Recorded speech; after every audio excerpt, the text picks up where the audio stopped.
ఒక రియాక్షన్ ఉంటుంది ఆ పాపది. That is maybe the essence of your attempt ఏమో. వెరీ నైస్ అండి. Maybe I hope audience will give you more and more love in the coming days. And on that note ఒక వేరే question. నిన్న after everything people are talking good things about the film. చాలామందికి నచ్చింది. ట్విస్ట్ల గురించి మాట్లాడుతున్నారు, message గురించి మాట్లాడుతున్నారు.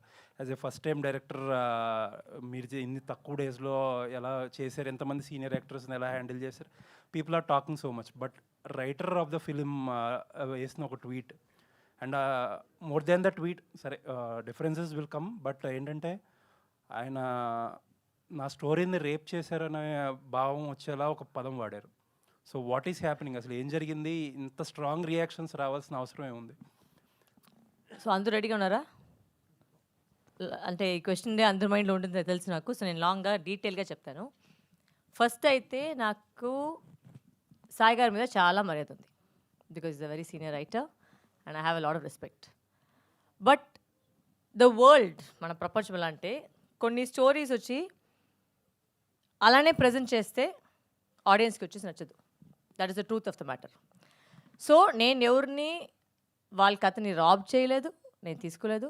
కాంట్రాక్ట్ వేసాము, డబ్బులు ఇచ్చాము, అన్నీ తీసుకున్న తర్వాత ఆ కథ నాదైంది. ఆ కథ వచ్చేసి ఆయన దగ్గర వచ్చేసి ఆల్మోస్ట్ ఒక 6 years ఉండింది. అంత బాగుంటే ఎందుకు చేయలేదు? సో అంటే ఏమో ల్యాగ్ ఉంది. అండ్ ప్రతి చోట్ల వెళ్ళేసరికి, కథ చెప్పేసరికి నాకు వచ్చిన ప్రతి టైం ఫీడ్బ్యాక్ ఏంటంటే సెకండ్ హాఫ్ బాగలేదు. నేను నిజంగా చెప్పాను, మీకు తెలుసు నేను అబద్ధం చెప్పలేదని. ఇదే జరిగింది మ్యాటర్. ఓకే, ఇప్పుడు జనరల్గా అయితే రైటర్ గారు వచ్చేసి మీతో పాటు కూర్చొని వర్క్ చేయాలి, అవన్నీ చేయాలి. ఆయన చాలా బిజీ. ఆయన అన్ని పెద్ద సినిమాకి వెళ్ళిపోయారు. నన్ను వచ్చి కలవ కూడా లేదు. మొత్తం కథని వచ్చేసి ఏదో ఒక ఆడియో నోట్లో పంపించారు. సో ఆ ఆడియో నోట్లో నుంచి నేను ఎంత తీసుకోలేను. నేను దాంట్లో వర్క్ చేసి, and if you notice every interview నేనేం చెప్పానంటే ఆ కథ లైన్ నేను తీసుకున్నాను, స్క్రీన్ ప్లే అయితే నేను మార్చుకొని మళ్ళీ చేశాను. ఎందుకంటే ఈ కాలంలో వచ్చే ఈ మధ్యలో జనాలు ఎలా ఒక సినిమాని చూడాలి, ఎలా ఫీల్ అవ్వాలి. ఇప్పుడు ఏంటంటే నేను ఆయన మీద ఉన్న మర్యాద వల్ల అక్కడ స్టోరీని రాసేసి ఆయన పేరే రాశాను. కావాలంటే నేను నా పేరు రాయొచ్చు, బట్ నా పేరు రాయకుండా ఆయన మీద ఉన్న మర్యాద కోసం మాత్రమే ఆయన పూర్తిగా పేరు పెట్టాను. ఇప్పుడు ఏంటి కామెడీ అంటే చాలామంది వచ్చి ఆయన ట్యాగ్ చేసుకుని కథ అంత బాగోదని ట్యాగ్ చేస్తున్నారు. సో అది ఆయనకు వెళ్ళిన గౌరవమా లేదా నాకు ఇచ్చిన గౌరవమా, అది మీరే చెప్పాలి. So that is my logic. But ఒక సినిమా కథ మీరు మార్చుకున్నప్పుడు ఆ టైటిల్లో కథకి ఆయన క్రెడిట్ ఇచ్చినప్పుడు ఆయన కథ లేనప్పుడు యూ షుడ్ కన్వే కదా అది. అవును సార్, బట్ ఫోన్లో వస్తేనే కదా సార్ కన్వే అయ్యే. అంటే మీరు ఇప్పుడు అంటే ఇంటర్వ్యూస్లో చెప్పుంటారు, but what is permanent is cinema.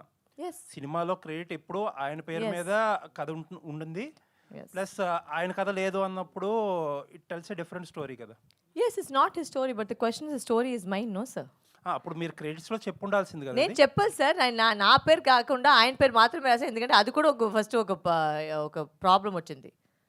ఎందుకు మీ పేరు రాస్తానని ఆయన పేరు మాత్రమే, నేను ఆయన రెస్పెక్ట్ కోసం నేను పెట్టాను. బట్ ఆ రెస్పెక్ట్ అది రిటర్న్ చేయలేదు. నాకేం ప్రాబ్లం లేదు, నా పేరు పెట్టి నాకు చాలా సంతోషం. ఎందుకంటే నాకు తెలుసు ఎంత వర్క్ చేశారు ఆ కథ మీద. బికాస్ ప్రతి వాళ్ళు ఆ కథ వినేసరికి అందరూ చెప్పిన యునానిమస్ వచ్చి చాలా ల్యాగ్గా ఉంది. ఇప్పుడు మన మధ్యలో ఇప్పుడు మీరు ఒక పెద్ద స్టార్ పెట్టుకొని అలాంటి సినిమా చేస్తే పర్వాలేదు. మేమందరూ వచ్చేసి good actors, but we're not stars. So ఆ కథను ఎలా మేము జనాలు తీసుకువెళ్ళాలి, దాని మీద మేము వర్క్ చేసాం, చాలా వర్క్ చేసాం. సార్ రానే లేదు, అసలు ఒక సిటీ కూడా రాలేదు. ఎందుకంటే లేదు నాకు పెద్ద సినిమా, I'm not mentioning what all movies is doing, but okay he's doing చాలా పెద్ద సినిమా, అది కూడా నేను ఒప్పుకున్నాను. ఓకే సార్ మీరు బిజీగా ఉన్నారు, నో ప్రాబ్లం, నేను చూసుకుంటాను.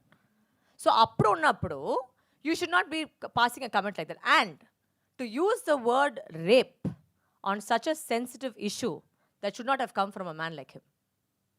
I'm sorry. It's very insensitive and it's extremely rude. You should know what word you're using, especially when the topic you've touched in the film, you know what the topic is. So I think you should be careful of what words you can use. And I'm saying this because నాకు కావాలంటే నేను చాలా కథలు తీసేవాళ్ళు చెప్పేవాళ్ళు, but నేను అలాంటి మనిషి కాదు. నేను అందరినీ ప్రతి వాళ్ళని నేను చాలా గౌరవిస్తాను, వాళ్ళకి మర్యాద ఇస్తున్నాను. So I don't want to get down to the level of telling you what all happened for me to come to this point. అంటే మేము మామూలుగా ఒక డిసిషన్ రాలేం కదా. ఒక డిసిషన్ తీసుకోవాలంటే ఇంత పెద్ద డిసిషన్ తీసుకోవాలంటే దాంట్లో చాలా నడిచింటుంది. నడిచిన తర్వాత ఇది అంతే వచ్చింది. నేను అంతే అంతలో కాదు అవన్నీ చెప్పేదానికి. So I'm not getting in to that. And one last question అండి. కథ సెకండ్ హాఫ్ కథ మార్చినప్పుడు ఆయనకి చెప్పే ప్రయత్నం చేశారా ఇలా మారుస్తున్నాను? నేను క్లైమాక్స్ ఫస్ట్ నుంచి చెప్పాను సార్, మార్చాలి ఎందుకంటే వర్క్ అవ్వట్లేదు. ఇట్స్ వెరీ సింపుల్, నాకేం పెద్దగా లేదు. ఏంటో మీరు అందరూ ఇప్పుడు చెప్పారు కదా, మీకు క్లైమాక్స్ ట్విస్ట్ నచ్చిందండి. ఆ క్లైమాక్స్ ట్విస్ట్ అదే నాది. ఓకే. నాకేంటంటే ఆ కథ వచ్చేసి అక్కడే ఒక కోర్ట్ రూమ్లో అయిపోతే ఒక అమ్మాయిని చాలా వీక్గా కనిపిస్తారు. I don't want that. I wanted a women to feel strong. I wanted the story to tell so that women can feel empowered. So ఆ ట్విస్ట్ పెట్టినప్పుడు మీరు అందరూ చూసింటారు సినిమాని, ఆ ట్విస్టే వచ్చి అందరూ చప్పట్లు కొడుతున్నారు. సో అంటే what I did was right and I don't go back on that. Nice అండి, కంగ్రాట్స్. Thank you. అనలక్ష్మి గారు, ఎస్ సార్. హాయ్ అండి. అంటే ఒక ఒక విక్టిమ్ యొక్క పెయిన్ని మీరు ఒక మాటలో చెప్పేశారు డైరెక్టర్తో. నా కూతురు దగ్గరికి వెళ్ళాలంటే నన్ను చూసి కూడా భయపడుతుందని ఒక తండ్రి అంటాడు కదా. అంటే ఒక ఇంటెన్స్ ఆఫ్ సీన్ ఎమోషను ఆ ఒక్క సీన్తో అర్థమైపోయింది. సో డైరెక్టర్గా అలాంటి సీన్స్ కన్సీవ్ చేసినందుకు కంగ్రాచులేషన్స్. చాలా మూవ్ అయిపోయాం ఆ సీన్తో. ఎందుకంటే అది ఆడపిల్ల ఉన్న ఏ తండ్రికైనా సరే చాలా భయం కలిగిస్తుంది ఆ సీన్ చూస్తే. కమింగ్ టు సరస్వతి, చాలా ట్విస్ట్లు టర్న్లతో వెళ్ళిపోయారు. క్లైమాక్స్కి వచ్చేసరికల్లా ఒక మీరు రివీల్ చేసిన విధానం ఏదో ఒక జేమ్స్ బాండ్ సినిమా లాగా అనిపించింది. సో ఏంటంటే ఆ కమర్షియల్ టింజ్ కోసం ట్రై చేశారా? నో సార్, యాక్చువల్గా వచ్చి ఏంటంటే అదే ఆ స్క్రిప్ట్ గురించి మేము థింక్ చేసేటప్పటికి నాకేంటంటే ఆ లైన్ చాలా నచ్చింది. బట్ నాకేమంటే ఒక ఆడవాళ్ళని ఒక వీక్ పాయింట్లో ఫినిష్ అయింది. If I had to stick to that story, నాకు వచ్చి ఆడవాళ్ళని ఎప్పుడు స్ట్రాంగ్గా చూపించాలి, చెప్పే మాట గురించి కాదు. It has to be when you come out theatre, వాహ్ ఈవిడ ఇలా చేసింది, this is what it's to happen అని చెప్పేసి మీకు ఒక రియాక్షన్ వస్తుంది. ఇప్పుడు నేను మళ్ళీ థియేటర్కి వెళ్ళేసరికి ఆ లాస్ట్ రివీల్ పాయింట్ ఎగితే అంత కొడుతున్నారు హ్యాండ్స్. సో అంటే this decision I made was right. And the reason is I will stick by my decision because I'm sorry, sometimes not all stories are great. You have to work on it. And I have not cheated you. I have paid you. I've got a contract. Actually, you have breached my contract because you're not supposed to say any comments about the film, but you've breached it. But I am being a bigger person and saying it's okay. You may have your viewpoints. ఇప్పుడు ఏంటంటే sir, ఒక రూమ్లో వచ్చేసి 10 మంది ఉండంటే 10 మందికి బిర్యానీ నచ్చదు, కరెక్ట్నా? ఒక 8 మందికి బిర్యానీ వస్తుంది, ఇద్దరికి వెజ్ పులావ్ నచ్చుతుంది, వేరే ఏమైనా వచ్చి ఫ్రైడ్ రైస్ వస్తుంది. So I cannot cater to all 10 people, but I can cater to the majority of the audience.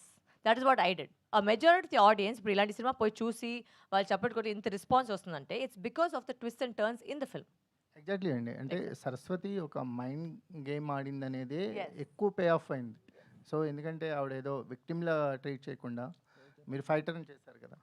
So exactly మీకు ఈ సినిమా రిలీజ్ అయిన తర్వాత మీరు ఆడియన్స్కి వెళ్తున్నారు, నెంబర్ ఆఫ్ పీపుల్స్ని ఎస్పెషలీ ఫిమేల్ ఆడియన్స్ని కలుస్తున్నారు.